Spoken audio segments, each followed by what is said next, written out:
De quoi est donc fait notre univers? Comment s'est-il formé et que va-t-il devenir? Depuis toujours, les hommes aimeraient bien le savoir et se posent des questions. Alors, que savons-nous déjà? Nous savons que notre Soleil n'est qu'une étoile ordinaire parmi les milliards que compte notre galaxie. Que celle-ci, la Voie lactée, est elle-même au milieu de milliards d'autres galaxies, composées comme elle d'étoiles, de gaz et probablement d'une matière inconnue, la matière noire. Et nous savons que tout cela s'est formé il y a des milliards d'années. Donc, comment en savoir davantage? Pour cela, il faut aller très loin dans l'espace. En effet, la lumière voyage à vitesse finie, soit 300 000 km par seconde. Elle est constituée de particules, les photons.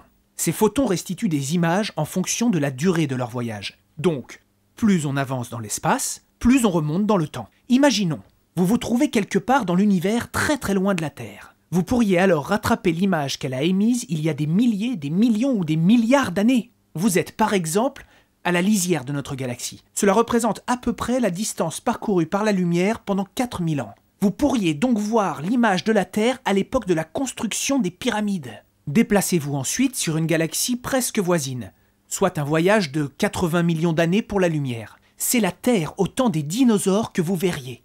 Partez le plus loin possible, à 13,7 milliards d'années. À la place de la Terre, vous voyez un rayonnement lumineux qui baigne le cosmos. Avant, l'univers était opaque et dense. La lumière était prisonnière de la matière. Puis il est devenu transparent et la lumière étant libérée de la matière, une image s'est formée. Et cela fait 13,7 milliards d'années que ce rayonnement baigne le cosmos à toutes les époques et dans toutes les directions. Ce qu'il en reste aujourd'hui, nous l'appelons le rayonnement fossile.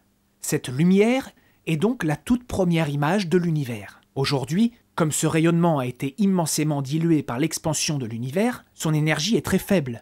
Conséquence, sa couleur ne se trouve plus dans les fréquences que l'œil humain peut percevoir. Si on augmente considérablement le contraste de cette image, on voit apparaître des grumeaux. Et c'est justement leur étude très détaillée qui permettra de comprendre l'origine, l'histoire et le devenir de notre univers. Mais comment faire pour réaliser cette étude? Pendant 20 ans, les scientifiques d'une vingtaine de pays ont travaillé ensemble pour chercher un moyen d'étudier ce rayonnement fossile. C'est la mission Planck, la 3e génération de satellites, une première européenne. Pour mener à bien cette mission, il fallait définir une méthode de mesure, concevoir des instruments, les construire et les exploiter, faire appel à des techniques innovantes et à de nombreux corps de métier, et enfin analyser et interpréter les données recueillies. C'est ainsi qu'est né le satellite Planck. Pour percer les mystères du rayonnement fossile, le satellite Planck est équipé de détecteurs d'une sensibilité extrême. Ces détecteurs sont capables de déceler des changements de température de l'ordre du millionième de degré. Par analogie, ce serait comme détecter une variation de hauteur de l'épaisseur de quelques cheveux sur les 324 mètres de la Tour Eiffel. Mais pour atteindre cette précision, Planck a besoin d'un silence parfait, électronique, mécanique et surtout thermique.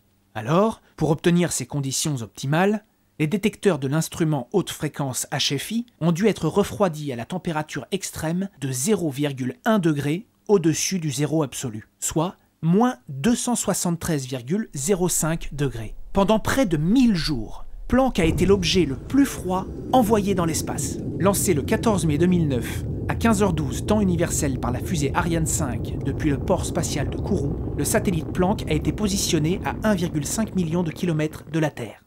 Alors, en quoi consistait le travail de Planck? Son travail consistait à cartographier le ciel dans les bonnes couleurs par une observation en fine bande en tournant sur lui-même. Comme il suivait le mouvement de la Terre autour du Soleil, il lui fallait 6 mois pour balayer la quasi-totalité du ciel. Chaque jour, il a transmis au laboratoire terrestre plus d'1 milliard de mesures.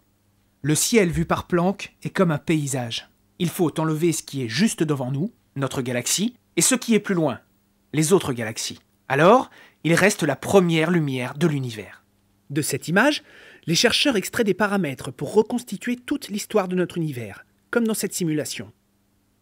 Ils essaient ainsi de répondre à des questions telles que « De quelle sorte de matière et d'énergie l'univers est-il fait ? Quand et comment se sont formées les premières étoiles et galaxies ? Quels sont l'âge et la forme de l'univers ?